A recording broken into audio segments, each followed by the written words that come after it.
Assalamualaikum teman-teman. Kali ini kita akan ngobrolin soal yang mungkin pernah kalian dengar, yaitu sedekah kepada jin dengan menanam kepala kerbau. Menarik ya? Tapi apa benar ini sedekah atau malah ada unsur syirik di dalamnya? Yuk kita bahas. Jadi ada sebagian orang yang berpendapat begini, sedekah kepala kerbau itu nggak masalah, asal kerbaunya disembelih dengan menyebut nama Allah Subhanahu wa Ta'ala, dagingnya kita makan, dan kepalanya kita niatkan buat jin. Bukan sebagai sesajen ya, tetapi sebagai sedekah, sebagai wujud sikap harmoni kita dengan makhluk Allah yang lain. Jadi aman-aman aja dong, kata mereka. Kan niatnya baik. Mereka bahkan berdalil dengan hadis yang bilang, irhamu man fil ardi yarhamkum man fis sama. Rahmatilah makhluk Allah Subhanahu wa Ta'ala di muka bumi, niscaya yang di langit akan merahmati kalian. Menurut mereka, ini termasuk memotivasi kita buat sedekah ke sesama makhluk, termasuk jin.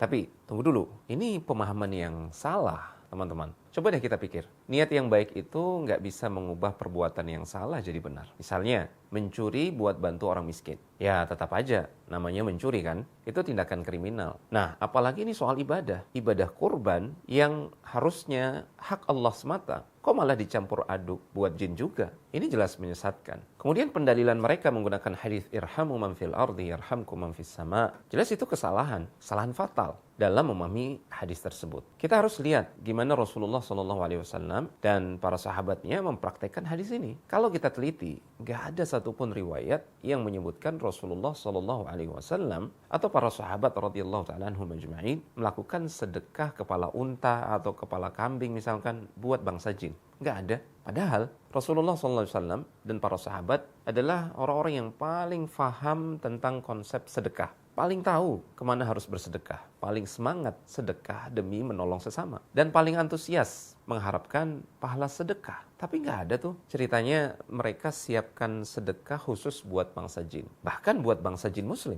Apalagi jin yang nggak jelas apakah dia muslim, kafir, ataukah munafik. By the way, jin juga banyak yang jago berbohong loh. Banyak juga mereka yang penipu. Kerjaannya memperalat manusia. Namun mereka hanya bisa memperalat manusia yang menjadi pengikut mereka saja. Adapun manusia yang murni tauhidnya kepada Allah Subhanahu wa Ta'ala, tidak pernah berbuat kesyirikan, aksi jin nggak akan memudaratkan mereka sedikit pun. Innahu laysa lahu sultanun 'ala alladhina amanu wa 'ala rabbihim yatawakkalun.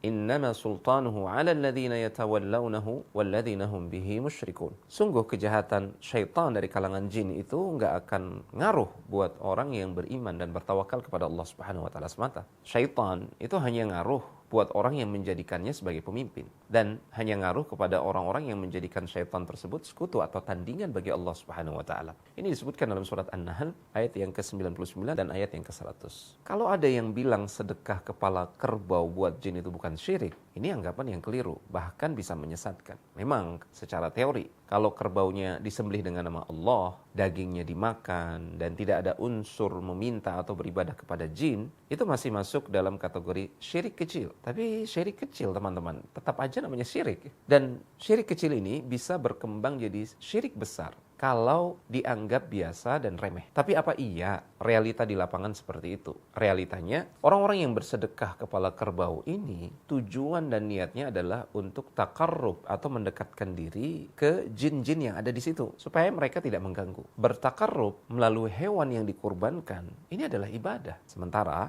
ibadah itu kan hanya hak Allah Subhanahu wa Ta'ala semata. Ayatnya jelas, fasalli li rabbika wanhar. Maka laksanakanlah salat karena Rabbmu dan berkurbanlah sebagai ibadah dan mendekatkan diri kepada Allah Subhanahu wa Ta'ala. Disebutkan dalam surat Al-Kautsar ayat yang kedua. Ayat ini dengan tegas sekali menyebutkan bahwasanya kurban itu adalah ibadah dan hanya hak Allah Subhanahu wa Ta'ala. Jika diberikan kepada selain Allah, maka itulah yang namanya kesyirikan. Nah, kalau kerbaunya disembelih tanpa menyebut nama Allah, itu sudah jelas-jelas syirik besar yang bisa mengeluarkan seseorang dari Islam. Atau kalau kepala kerbau itu memang diniatkan sebagai persembahan buat jin, ini juga syirik besar. Lebih parah lagi, kalau orang yang ngasih kepala kerbau itu meyakini bahwa jin bisa mendatangkan mudarat kalau mereka nggak dikasih. Wah, ini syirik besar juga. Jadi kesimpulannya, kalaupun ada yang bilang ini cuma sedekah atau syirik kecil, kalau terus dianggap sepele, lama-lama bisa jadi syirik besar. Seperti yang terjadi pada kaumnya Nabi Nuh alaihissalam. Awalnya mereka menghormati orang-orang saleh, tapi lama-lama penghormatan itu berubah menjadi penyembahan. Nah, ini yang berbahaya. Terus, teman-teman, kalau kepala kerbau itu cuma niatnya buat sedekah, bukankah seharusnya nggak wajib? Tapi realitanya beda. Masyarakat yang melakukan praktek ini biasanya menganggap kalau sedekah kepala kerbau itu harus dilakukan. Misal nih, ada pembangunan jembatan. Mereka takut kalau nggak ada kepala kerbau yang ditanam buat jin, jangan-jangan jembatannya roboh. Ini kan berarti ada keyakinan di hati mereka kalau jin itu bisa mendatangkan manfaat dan bahaya. Nah, ini nih hakikat dari kesyirikan. Sekarang coba kita tanya, dari mana mereka tahu kalau jin itu suka kepala kerbau utuh? Bukankah Rasulullah SAW pernah bilang kalau jin yang muslim, saudara kita dari kalangan jin muslim, mereka itu makan dari tulang, dari sisa kita manusia. Kemudian syaitan dari kalangan jin itu mendapatkan makanan dari makanan yang manusia tidak mengucapkan bismillah terkait makanan tersebut atau sebelum memakan makanan tersebut. Dalam hadis riwayat Jabir bin Abdullah dalam Sahih Muslim disebutkan, jika seseorang memasuki rumah kemudian dia tidak berzikir kepada Allah Subhanahu wa taala, maka makanan atau tempat tidur yang ada di rumah tersebut itu menjadi makanan dan tempat tidur bagi syaitan jin. Disebutkan dalam riwayat tersebut, syaitan jin mengatakan kepada teman-temannya, malam ini kalian mendapatkan makanan dan tempat tidur. Jika si pemilik rumah tersebut tidak mengucapkan nama Allah atau lupa berzikir kepada Allah Subhanahu wa taala pada malam tersebut. Artinya, jika ini mau diberikan kepada jin, kalaupun jin tersebut adalah jin muslim, berdasarkan hadis Rasulullah SAW, dia makan dari sisa tulang. Atau mungkin sedekah tersebut kepada jin mana saja, entah dia muslim ataupun kafir. Ya, kalaupun dia kafir, maka haruslah makanan tersebut adalah makanan yang tidak disebut nama Allah padanya. Ya, artinya mau tidak mau, jika itu mau dijadikan sebagai makanan jin yang kafir, mau tidak mau kerbau tersebut disembelih dengan tidak menyebut nama Allah Subhanahu wa taala. Nah, kalau menyembelih dengan tidak menyebut nama Allah Subhanahu wa taala, maka sesembelihan tersebut sama dengan bangkai yang haram untuk dimakan, dan kurban tersebut tidak halal, bahkan digolongkan sebagai bentuk kurban kepada selain Allah, dan ini adalah inti dari kesyirikan. Nah, ini bukti bahwasanya yang mereka praktekkan sedekah dengan kepala kerbau ini cuma takhayul, klinik, nggak ada dasarnya sama sekali dalam agama. Di sisi yang lain, Rasulullah SAW juga menyebutkan kalau bangsa jin itu makan dari sisa makanan manusia, dari tulang khususnya ya. Bahkan dalam riwayat tersebut disebutkan bahwasanya mereka makan dari kotoran yang sudah kering. Abdullah bin Mas'ud radhiyallahu ta'ala anhu meriwayatkan bahwasanya Rasulullah SAW pernah bersabda, sebagaimana yang dibawakan oleh Al-Imam At-Tirmidzi dalam sunannya, la tastanju birrawthi wala bil'idhami. Jangan kalian beristinja, membersihkan kotoran, bersuci dari kotoran, menggunakan kotoran yang telah mengering. Dan juga jangan menggunakan tulang. Karena itu, kata Rasulullah SAW, zadu ikhwanikum minal jin. Itu adalah bekal makanan saudara-saudara kalian dari kalangan jin.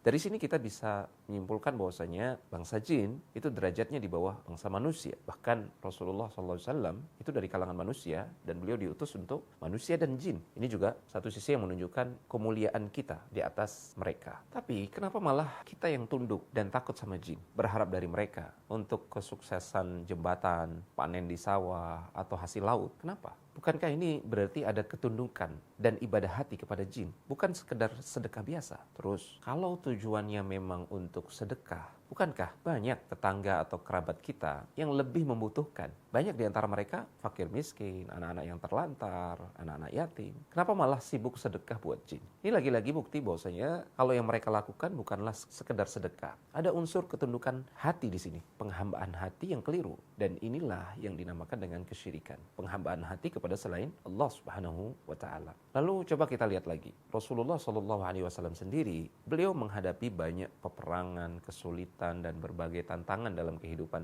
dan perjuangan beliau. Tapi beliau tidak pernah sedikit pun berharap, apalagi meminta bantuan kepada jin, bahkan kepada jin yang sudah masuk Islam. Ini jelas mengajarkan kita bahwa konsep isti'anah atau meminta pertolongan itu hanya berlaku kepada makhluk yang nyata, makhluk yang memang mampu menolong, bukan makhluk yang gaib seperti jin. Kalau kepada yang gaib, siapa yang kita minta tolong? Jawabannya cuma satu, Allah Subhanahu wa taala saja. Jadi teman-teman, semoga setelah ini kita bisa lebih memahami dan menjaga kemurnian tauhid kita. Jangan sampai deh, karena ketidaktahuan, kita terjebak pada hal-hal yang bisa menjerumuskan pada kesyirikan. Ingat, sekecil apapun, syirik itu berbahaya. Bisa membatalkan keislaman, bisa menghapuskan semua amalan yang telah kita lakukan.